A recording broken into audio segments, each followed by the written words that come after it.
Welcome to another lab session. In today's lab exercise, we'll be performing compression tests on wooden specimen using the MTI Universal Testing Machine. We'll be testing ponderosa pine samples in compression under two different conditions. The first condition, the direction of the force applied will be perpendicular to the grain of the wooden sample. And the second condition, the direction of the force applied will be parallel to the grain of the wooden sample. This illustration can be observed in this slide.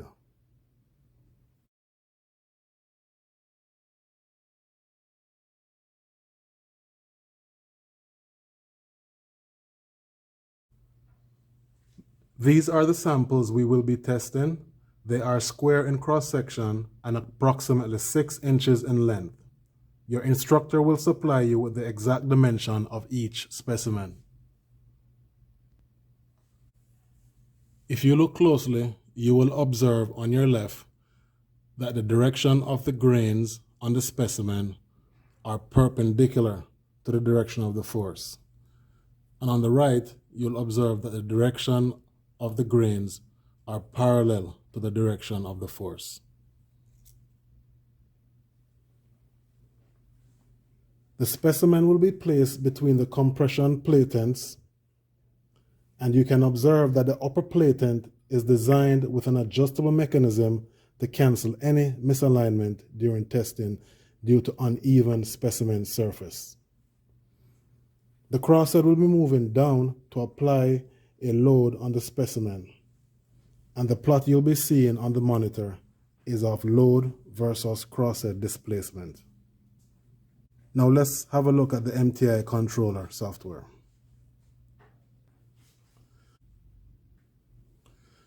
Again, we'll be using the MTI machine to perform this test. The MTI machine can be used to perform various types of tests. And as you can recall, our last lab we performed a 3-point bend test. However, today we'll be performing a compression test. And as you can observe on the screen, there are some information needed before we can proceed. Here we're going to set the machine to force versus displacement. And for our cross-sectional specimen, we're going to choose rectangular. And also for our gauge length, we are going to measure the actual length of our specimen with a vernier caliper.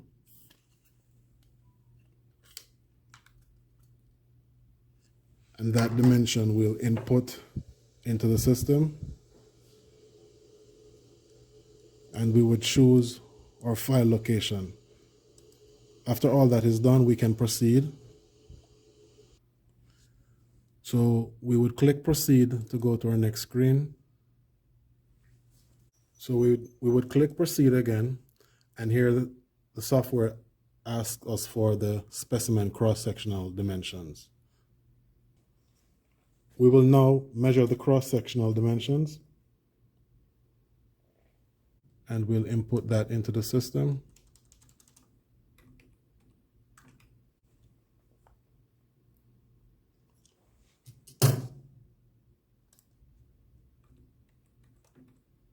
And then we would proceed.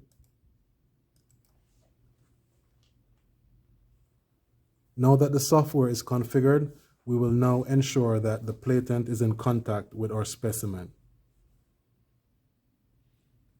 Now that our specimen is in contact with our compressive platent, we can run the experiment. Now that the system is configured, we can begin by hitting run. And the machine will start to apply a force to the specimen, and you'll observe the force increasing here. And we're picking up some data points on our graph, which is load versus crosshead displacement. And we're getting a nice straight line going up. And we're about approaching 2,000 pounds. And you can observe the graph.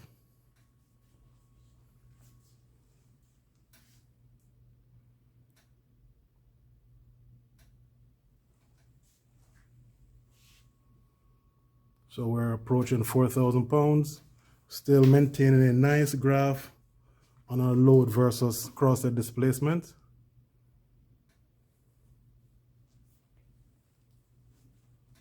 And now we're at 5,000 pounds, and our graph can be observed. Still gradually increasing, approaching 6,000 pounds.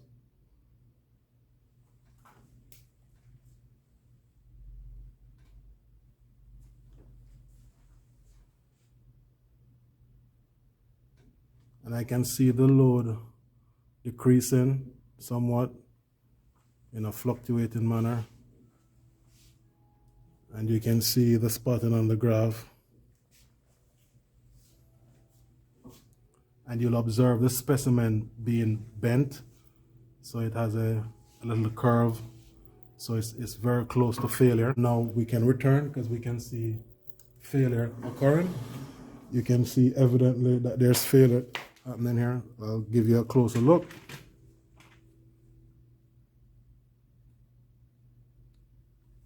You can observe that there's evidence of failure occurring here and here. So at this point, we would accept this data.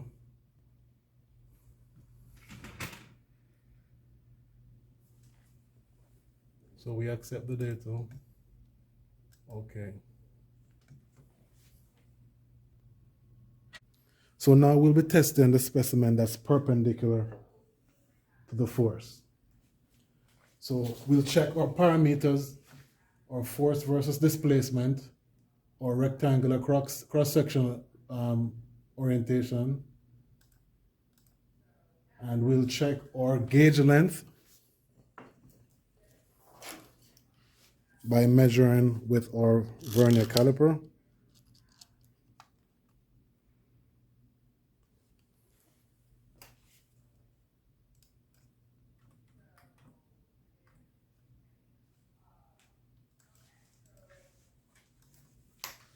So now we'll proceed to test.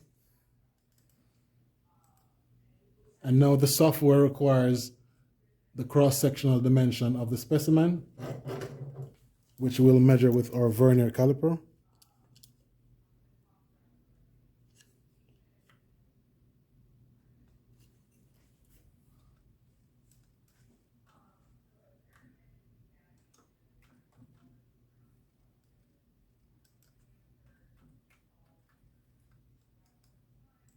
Then we would proceed. Next, we would ensure that our specimen is in contact with our compressive pallets. So now that we're configured, we will hit run to start the experiment. And again, we're testing the specimen that's perpendicular to the force. And as you can notice, our force is gradually increasing, and we're getting some data points already going up.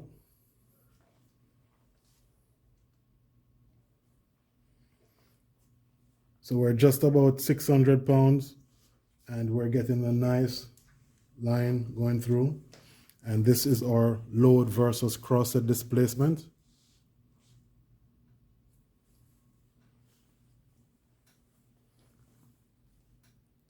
So we can hear some creaking from the load being applied. We're just about at 1,500 pounds, and we're gradually increasing. And here you can see a decrease.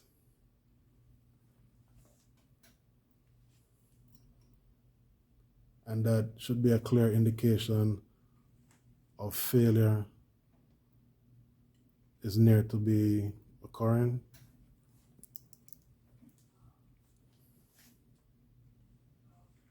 And we're just about at 1,500 pounds.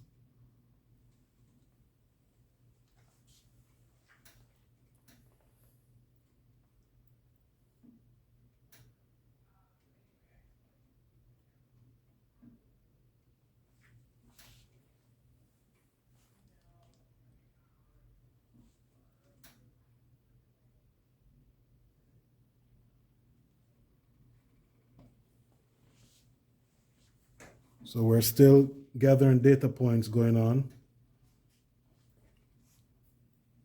but we're just fluctuating between a decrease and increase at this point.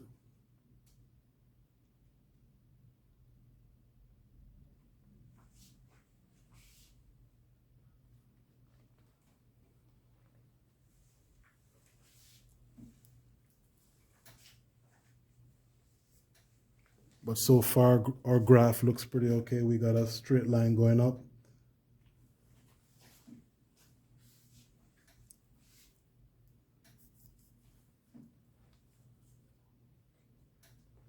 So we'll just keep going until we observe a more significant decrease in load.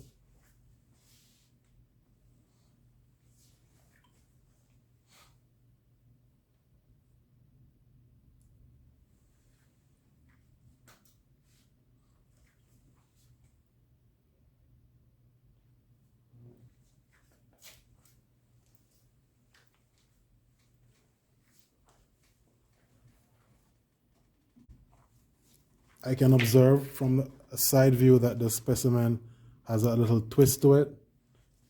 I can demonstrate that to you here. So you'll observe that it's almost folding on itself. And you can see where the grains are squished against each other. Let me give you a better view of that.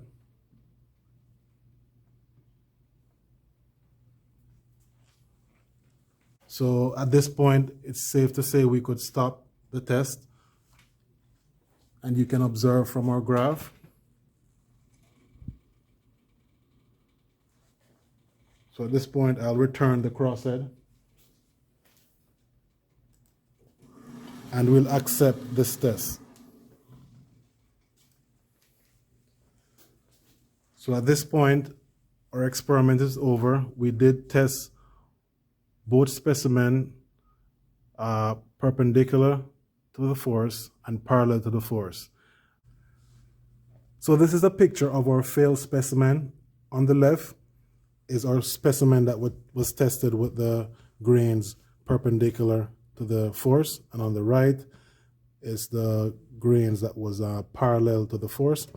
And as you can observe on this specimen, there's crushing taking place. You can see where the grains were crushed, and you can have some amount of uneven surface occurring through the crushing. And then on the other side, you can observe evidence of failure here. And if I turn the specimen, you'll see that it carried throughout the cross section of the specimen. So you'll observe failure occurring right through. So at this point, we have collected data for our wooden pine specimen that was tested perpendicular to the grain and also parallel to the grain. So all your data will be transmitted to you by your professor. Thank you.